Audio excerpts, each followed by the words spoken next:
Rise of the Cholas. Cholas की बात करेंगे तो हम साउथ इंडिया की बात कर रहे हैं। तो थोड़ा सा ब्रीफ में आपको बता दूं, the first ruling family of south India is Pallavas.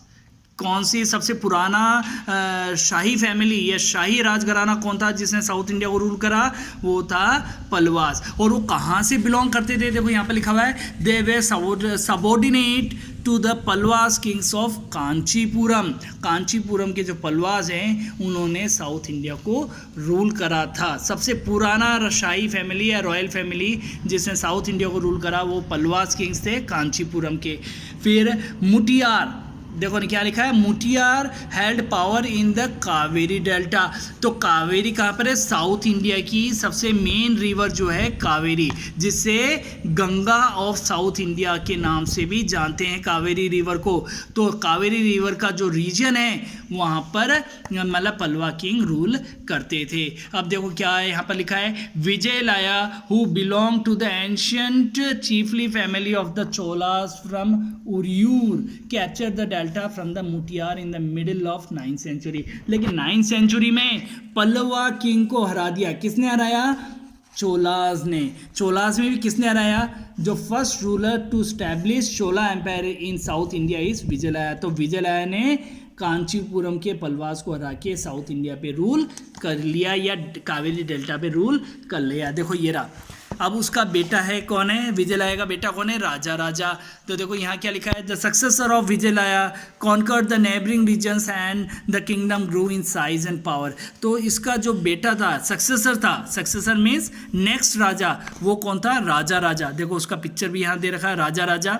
The next ruler after Vijay who rule over South India is Raja Raja.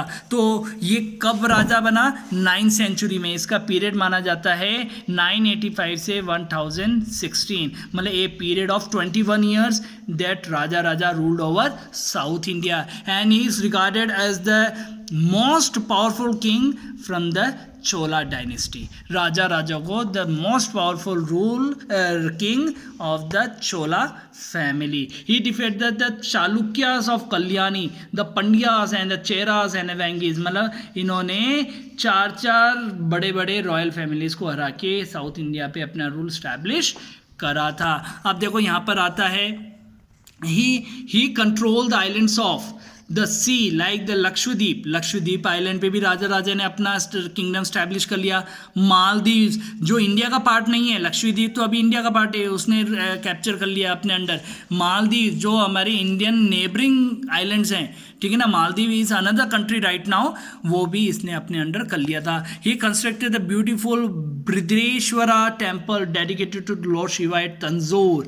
Tanjore is a name of a city, is a famous city. वहाँ पर लॉर्ड शिवा का Brihadeeswara temple है, वो भी इसी को credit जाता राजा राजा को उस टेम्पल को बनाने का।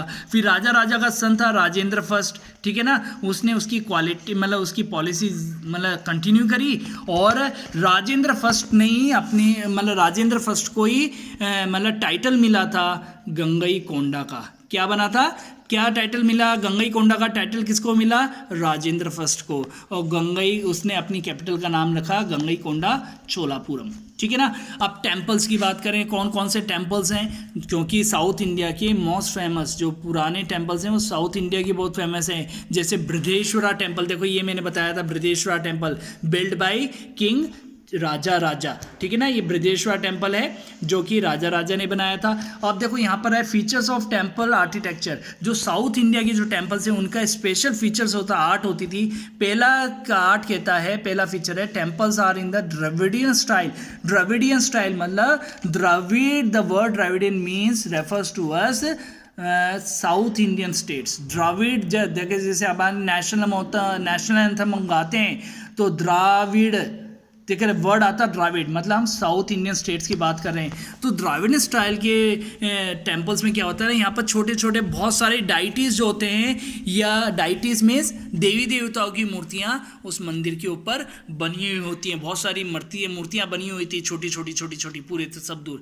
ये द्राविडियन स्टाइल है। फिर की फीचर इज विमाना और द टावर। विमाना मीन्स एरोप्लेन, ठीक है ना। अभी तो हम एरोप्लेन देख रहे हैं, पहले एरोप्लेन को हिंदी में या ओल्डन लैंग्वेज में विमान कहते हैं। तो विमान का स्ट्रक्चर, विमान के रूप में नीचे का जो स्ट्रक्चर होता था विमान का होता था, रथ का होता था, चैरिट का, उस पे सारे बने होते थे। फिर gopuram, the gateways were highly oriented, ठीक है। ऑर्नामेंटेड मतलब जो भी डाइटीज होते थे अंदर, उनमें बहुत सारे आभूषण बनाए जाते थे। देखो बृहदेश्वरा टेम्पल है, जो कि शिवलिंग जो था विमाना टावर, वो कितना, जो जिसपे वो मंदिर बना था वो 5 मीटर ऊंचा था उसका स्ट्रक्चर, और स्क्वायर स्ट्रक्चर था। ये कुछ हाइलाइट्स है जो कि मतलब उस मंदिर के हैं। जैसे उसमें जो पत्थर यूज़ हुआ था वो ग्रेनाइट हुआ था, और उसकी हाइट 7.5 मीटर हाई थी। अब देखो ऐसे ही बहुत सारे बने, ठीक है ना। लेकिन अब बात करते हैं तो टेम्पल्स की बात हो गई, बृहदेश्वर टेम्पल हो गया, जगन्नाथ टेम्पल हो गया, मदुरई टेम्पल हो गया, या कोणार्क टेम्पल हो गया। कोणार्क में कौन सा है, सन टेम्पल है। मीनाक्षी टेम्पल हो गया। ये सारे साउथ इंडिया के टेम्पल है, और इन्हीं रूलर्स ने, राष्ट्रकूटा, चोलास, चेरास, ठीक है ना, इन्होंने मिलके, पल्लवास, इन्होंने बनाए हैं। अब एडमिनिस्ट्रेशन की बात करें, एडमिनिस्ट्रेशन मतलब प्रशासन, ठीक है ना। तो सबसे छोटा यूनिट जो वहाँ पर हो, जैसे अभी ग्राम पंचायत होता है, नगर पालिका होता है ना, नगर परिषद होता है, या नगर निगम होता है। तो चोला एम्पायर में भी ऐसा सिस्टम डेवलप था एडमिनिस्ट्रेशन के लिए। और सबसे छोटी जो यूनिट होती थी एडमिनिस्ट्रेशन की, उसको नाम क्या दिया गया, मंडल। देखो जो छोटा नाम, प्रोविंस, सॉरी, राज्य को, स्टेट को क्या नाम दिया गया, मंडलम। मंडलम मीन्स स्टेट, राज्य। देखो यहाँ पर लिखा है ना, प्रोविंस और स्टेट। फिर वलंदस मीन्स डिस्ट्रिक्ट, जिले को इस नाम से जानते थे। फिर नाडूस, फिर क्या है, नाडूस मीन्स ग्राम पंचायत। तो सबसे छोटी यूनिट ग्राम पंचायत की कौन सी होती थी, नाडूस। फिर उससे बड़ी क्या होती थी, वलंदस। फिर उससे बड़ी क्या होती थी, मंडलम, ठीक है ना। तो ये क्या है, सारे स्ट्रक्चर्स होते थे मतलब एंशियंट टाइम्स में साउथ इंडिया में। अब देखो बड़े टाउन्स को क्या नाम दिया गया था, the last towns formed A separate unit called tenure means municipal corporation. तो साउथ इंडिया में जो बहुत बड़े सिटी होते थे उनको टेन्यूर कहते थे। अगर रिसेंटली हम देखें प्रेजेंट डे में, तो इसको म्यूनिसिपल कॉरपोरेशन भी हम कह सकते हैं। सो कुछ लिटरेचर्स हैं। अब लिटरेचर के मतलब साहित्य के बारे में पढ़ लेते हैं। Language and literature also progress significantly under the Cholas. They encourage the study of grammar, astronomy, philosophy, art and etcetera. देखो grammar we already know, Hindi में भी ग्रामर होता है, संस्कृत में भी ग्रामर होता है, इंग्लिश में भी ग्रामर होता है। तो इन्होंने ग्रामर, स्पेशली ग्रामर किसका डेवलप करा है इन्होंने, संस्कृत का, क्योंकि इनके ज़माने में ज़्यादा संस्कृत वर्ड यूज़ होती थी, या लोकल लैंग्वेज वो यूज़ करते थे, तेलुगु, तमिल या कन्नड़। फिर astronomy refers to the study of stars, जिससे हम ज्योतिष शास्त्र जिसे कहते हैं। Philosophy means, philosophy is a art, जो कि मतलब जो विचार होते हैं वो भी डेवलप इन। एंड आर्ट में तो कहते हैं जो मूर्तियां जो हैं, ठीक है ना, कॉपर की जो बनी हुई मूर्तियां हैं, वो चोला एम्पायर में ही सबसे अच्छी बेस्ट मानी जाती है, वो वर्ल्ड फेमस हैं, ठीक है ना। अब देखो यहाँ पर कौन कौन सी भाषा में वो लिटरेचर लिखे गए, translated from, they right the grammar translate, मतलब उन्होंने जो पुराने टेक्स्ट थे वो संस्कृत में थे, और संस्कृत से उन्होंने किस में कन्वर्ट करा, तमिल लैंग्वेज में उसको कन्वर्ट कर दिया, टेक्स्ट को तेलुगु में कर दिया और कन्नड़ में कर दिया। यही लैंग्वेज मैंने आपको बताई थी। तमिलनाडु में तमिल बोली जाती है, आंध्रा में तेलुगु बोली जाती है, तेलंगाना में तेलुगु बोली जाती है, और कर्नाटक में कन्नड़ बोली जाती है। तो संस्कृत में जो लिखे हुए टेक्स्ट थे पुराने, वो उन्होंने तमिल, तेलुगु और कन्नड़ में कन्वर्ट कर दिए। और वहाँ के एक मतलब फेमस कवि हुए थे, ऑथर हुए थे, उनका नाम था कंबन। उन्होंने ही तमिल में रामायण का, जो भगवान राम की चरित्र गाथा है, कंबन ऋषि कंबन ने ही रामायण को तमिल में लिखा था, ठीक है ना। हु रोट रामायण इन तमिल, तो आपका आंसर होगा कंबन, ठीक है ना। फिर पंपा, फिर Ponna, Ranna were the 3 levels of Kannada literature. अब कन्नड़ में भी 3 टाइप्स के लिटरेचर होते थे, उनका नाम है क्या नाम है, पंपा, पोना and Ranna. It is the correct pronunciation is Ranna. The Chola rulers used both Tamil and Sanskrit in their official work. तो चोलास रूलर जो होते थे अपनी ऑफिशियल लैंग्वेज उन्होंने 2 लैंग्वेज को बना रखा था, one is Tamil and second is Sanskrit. So after the chapter, after go through this chapter, we have to solve or we have to give answers of the following exercises. तो पहला जो है MCQs है, तो देखो यहाँ पर 4 MCQs हैं एंड हर MCQ में 4 ऑप्शन दे रखे हैं and 1 option is right.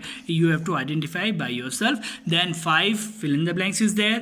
You have to go through the chapter and identify, find out the answers and do it by yourself. Then 5 true false are there.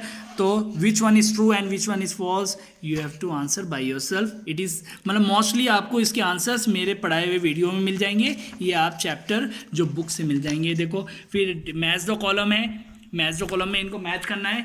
फिर short answer type questions हैं जिनको आपको 4 to 5 lines में लिखना है. फिर long answer type को 10 to 12 lines में you have to answer it. तो ये सब एक्सरसाइज है आपको करनी है और books are already in the school. You have to buy it from the